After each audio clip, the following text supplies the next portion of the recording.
Alam nyo, simple lang naman talaga ang buhay eh. Kung may hinaharap kang problema, edi tumalikod ka. Sabi nila, nakakalosyang daw kapag marami kang anak. Hindi totoo yan. Mas nakakalosyang kaya ang walang pera. Ay, Beshi, may natira pa ba sa sahod mo? Ay marami. Pagod, puyat, sama ng loob. Ano, utang ka ba? Gumaganda lang naman yan sa post niya dahil sa filter. Natural. Alam mo naman mag-post ako ng picture ko na mukha akong tikbalang.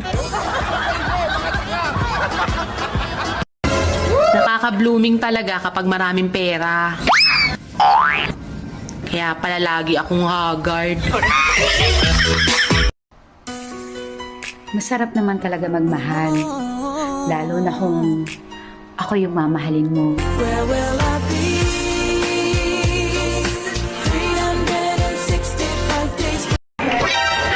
Ang mga babae talaga ngayon, kahit marami ng problema, maaliwalas pa rin ang kanilang pagmumuka Wow.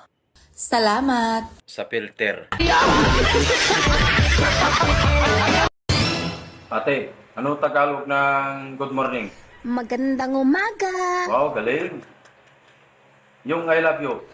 Hindi kita mahal. Bakit kaya ang daming lalaking nangangaliwa? Nahihirapan ba kayo sa kanan? Hindi ako natutuwa sa ugali mo ha. O anong paki ko? Ano gusto mo? Problemahin ko yung problema mo? Wow, the who is you? Kaya siguro di tayo makabangon sa problema. Kasi nakadapa yung ilong natin.